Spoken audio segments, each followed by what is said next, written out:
Hey, Chris, this has been, I said, a rough week. It's been a really rough 2 weeks in particular. Do you have an assessment as to how he's holding up? Well, I think he's holding up great. And look at the polls. The approval polls are down a little bit, but considering the incredible barrage, Michael, this president has undergone of media criticism and attacks. And if you look at some of the polls of people that voted for him, they're saying like 90+% are still with him. I think those are amazing numbers. He and I just chatted by phone yesterday, in fact, and we talked about a number of things. He's very enthusiastic, excited about Anthony Scaramucci joining his staff. I mentioned I was going on your show, and he was excited to hear that. He told me he thinks you're one of the few, I think he said you're the only journalist on CNN that gives him a fair shake. So my hat is off to you to get that compliment from the president. You're jeopardizing my job with your compliments.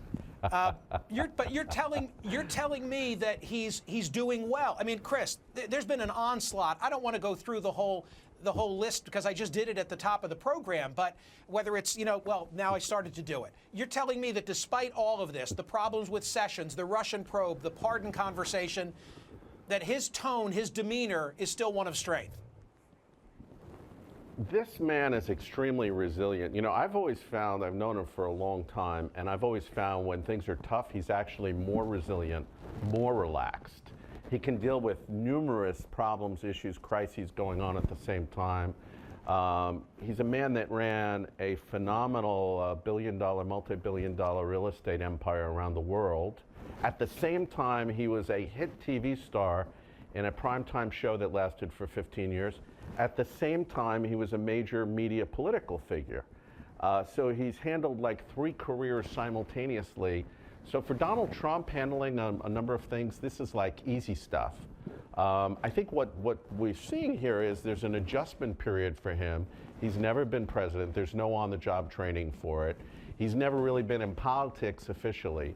He doesn't have a cadre of people he trusts. I think the Scaramucci move is a sign he's bringing in people that he really trusts, that he thinks are very savvy and know how to do things and can get things done.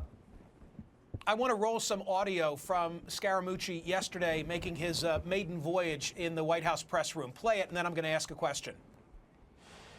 I love the president, and I'm very, very loyal to the president. The president's phenomenal with the press. He is an unbelievable politician. He's genuinely a wonderful human being. I've seen this guy throw a dead spiral through a tire. He sinks 3-foot putts. I love the president. Chris, in shaking up the communications aspect of the White House, it seems to me that the president is saying, we're not selling this well. It's not that the product is bad, but we're not selling that which we're doing effectively. Many Americans would disagree with that assessment. But is that his interpretation? It's all the way in which it's being presented? Let me give you a really good example. Yesterday when I chatted with him on the phone, we were talking about the August edition of Newsmax magazine, which is out with a cover story about how the president is overhauling the Veterans Administration. Before he even became president, Donald Trump convened the heads of Kaiser Permanente, Mayo Clinic, Johns Hopkins, a number, about 10 different health organizations, said, look, I want you to come in from the private sector, overhaul the whole agency. He picked actually an Obama appointee who had a really good track record, and he made him Secretary Shulkin. This is all in our story, and he gets no credit for this dramatic overhaul that's coming in, that has been underway now for 6 months at the Veterans Administration. It's a myth, Michael, that the president is very, hates criticism, can't handle criticism. He's very open to constructive criticism. What I think bothers him the most are unfair attacks against him, personal attacks, but where the media never talks about anything good about him. And I think that's what the problem with CNN and MSNBC as well.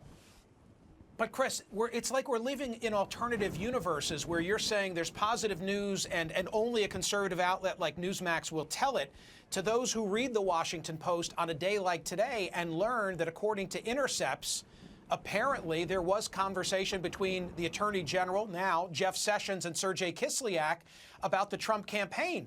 That couldn't be more foreboding. How are we to look past that to talk about the VA on a day like today? Well, all I can tell you is I think your saving grace is you're a Philadelphia guy because you're not a Beltway guy and you're not a Hollywood guy. And all of those people that read the Washington Post religiously every day, they still cannot get over the fact that Donald Trump won the election last November. It's they who are living in an alternative universe. And they wake up and look at the House Intelligence Committee report of July 7th. Have you seen that, Michael? The Senate report? I have seen coverage? it. I mean, I'm totally This is on all of these things.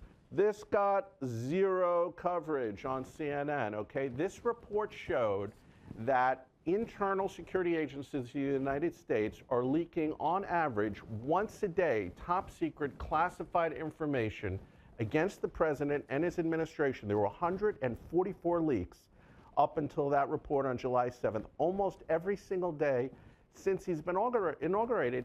And the Washington Post comes out with a story today with another embarrassing leak, classified leak. It's a criminal act to leak that type of information to hurt Attorney General Sessions, to make the Trump administration. And nobody wants that. Isn't that an issue that we should be discussing? Why are there so many internal government leaks that are illegal being made against the president? Don't you think that even as a press organization, look, we all benefit from leaks because we talk about them in the press. But the truth is, okay, they're very but what harmful about the to substance? country. But Chris, respectfully, what about the substance? I am of the story? talking about Absolutely, the substance. we should Well, we I'm should have a talking about the conversation about the leak. Let's talk about the substance of the crime. The underlying crime is that somebody leaked classified information. The president's private conversations with world leaders have been leaked, I think, 3 or 4 times now. These are probably the most guarded secrets a nation can have. The press doesn't think there's anything wrong with this. So when Donald Trump has a 15-minute private conversation with Putin and there's no note taker, they're surprised and shocked that he did this. I'm not really You that have to let me surprised. respond to this. You have to let me respond to this. This is serious stuff. Go ahead. If the Please, story's true, if the story's true in the Post today, and I grant you it's possible that it's bogus and Kislyak was lying, but if it's true, it means there was collusion. Because why else would Jeff Sessions have a campaign-related conversation with Sergei Kislyak?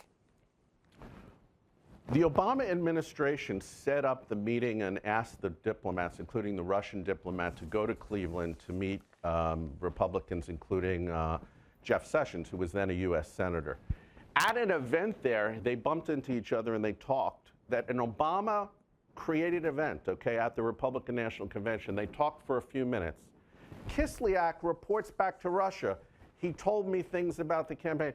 For all we know, this was a conversation with Sessions saying, we look forward to working with you guys and building a new relationship after we get in the White House.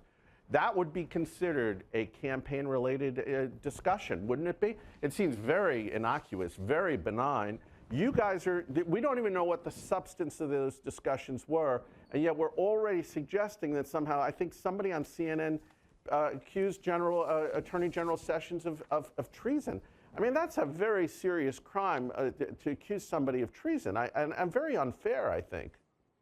I want to show you a tweet from the president today. He's been very, very active via Twitter. One in particular that I find interesting. On this subject, a new intelligence leak from the Amazon Washington Post, this time against AG Jeff Sessions. These illegal leaks like Comey's must stop. You've just underscored those points. Why the Amazon reference? I get the ownership. I know of Jeff Bezos' role, but is that a play to the base? In other words, we're Walmart people, and it's the Amazon folks, the liberal beltway, et cetera, that are trying to take us down?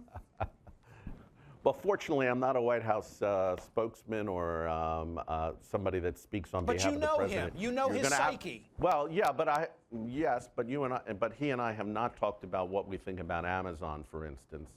I think, look, there's a sense that most of the press is against them. The Shorenstein study out of Harvard, not a conservative organization, okay? This is a liberal organization, issued a report, said that press coverage of this president had been so overwhelmingly negative that it had broke all historical precedents.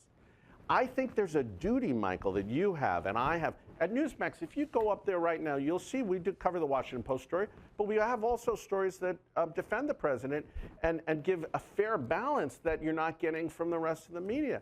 I think we have a duty as journalists, as media people, to give the public both sides. And I think the president Well, I've just done handled that very I've just well. done that. You've just been here for 10 minutes at the 6-month point of this administration, and I've allowed you to make all of these points.